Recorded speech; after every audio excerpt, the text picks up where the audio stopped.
Hi, hello, வணக்கம். Welcome back to Trend Breakers Academy. So market வந்து இன்னைக்கு ஒரு நல்ல செல்லிங்கில் தான் க்ளோசிங் வச்சுருக்காங்க. ஸோ எதிர்பார்த்த மாதிரி ஒரு ஃப்ளாட் ஓப்பனிங். ஸோ ஓப்பனிங்லேருந்தே வந்து பார்த்தீங்கன்னா மார்க்கெட் வந்து நல்ல ஒரு செல்லிங்கு. ஸோ எதிர்பார்த்த ஒரு செல்லிங் தான். பட்டு இன்னைக்கு வந்து நல்ல செல்லிங் ஆனது வந்து பார்த்தீங்கன்னா பேங்க் நிஃப்டி, ஐடி வந்து பெருசாக செல் ஆகலை. ஸோ பேங்க் நிஃப்டியும் எஃப்எம்சிஜியும் நல்ல செல்லிங்கு. ப்ளஸ் வந்து ரிலையன்ஸ் வந்து 2% இறங்கியிருக்கு. ஸோ இது வந்து ஒரு நல்ல செல்லிங் தான் இன்னைக்கு. ஸோ நாளைக்கு என்ன நடக்குதுன்னு பார்த்துடலாம் மார்க்கெட்டில். நாளைக்கு வந்து ஒரு கேப் டவுன் ஓப்பனிங் தான் கிடைக்க போகுது. ஸோ இப்போதைக்கு க்ளோசிங் வந்து பார்த்தீங்கன்னா 21,950. ஸோ நெக்ஸ்ட்டு சப்போர்ட் லெவல் வந்து 21,800 அப்படிங்கிறது வந்து சப்போர்ட் லெவலாக ஆக்ட் ஆகும். இன்கேஸ் நாளைக்கு அந்த சப்போர்ட் லெவல்லே ஓப்பன் ஆச்சு அப்படின்னா திரும்ப வந்து ஒரு கம்பேக் கொடுக்கறதுக்கும் ஒரு சான்சஸ் இருக்குது.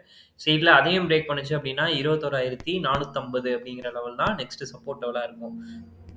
ஸோ ரெசிஸ்டன்ட் வந்து பார்த்தீங்கன்னா 22,000 மைனர் ரெசிஸ்டன்ட், 22,100 வந்து ரெசிஸ்டண்ட்டாக ஆக்ட் ஆகும் நிஃப்டிக்கு. ஓகேங்களா? ஸோ பேங்க் நிஃப்டி பார்த்தீங்க அப்படின்னா, ஸோ பேங்க் நிஃப்டி வந்து ஒரு ஃப்ரீ ஃபால் ஜோனுக்குள்ள வந்து என்டர் ஆகுது திரும்ப. 45,963ல இப்போதைக்கு இருக்கு. இதோட ரெசிஸ்டன்ட் வந்து இப்போதைக்கு 46,300. ஸோ சப்போர்ட் லெவல் அடுத்து கீழ எங்க இருக்கு அப்படின்னு கேட்டீங்க அப்படின்னா, 44,750 தான். ஸோ அது வரைக்குமே ஃபால் ஆகும். மைனர் சப்போர்ட் லெவலா வந்து 45,550 வந்து ஆக்ட் ஆகும். நாளைக்கு வந்து இந்த 45,550 கிட்ட ஓப்பன் ஆச்சு அப்படின்னா, திரும்ப அத அதே இடத்துல சஸ்டெயின் ஆகாம திரும்ப பிரேக் எடுக்குது அப்படின்னா 44,700 வரைக்குமே ஃபால் ஆகிறதுக்கான பாசிபிலிட்டிஸ் இருக்கு பேங்க் நிஃப்டியில். ஓகேங்களா?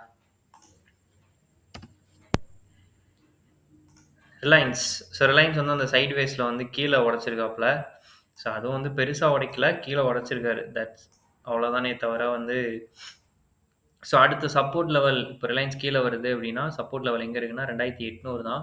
ஸோ திரும்ப வந்து ஃபால் ஆகிறதுக்கும் பாசிபிலிட்டிஸ் இருக்குது ரிலையன்ஸு. ஸோ பார்க்கலாம் ரிலையன்ஸ் என்ன பண்ணுறாங்க அப்படின்னு. HDFC bank. ஹெச்டிஎஃப்சி அவங்க வந்து பெருசா செல் ஆகலங்க. பேங்க் நிஃப்டி என்னதான் டவுன் ஆனாலுமே ஹெச்டிஎஃப்சி பேங்க்ல வந்து பெருசா எந்த செல்லிங்குமே நடக்கல.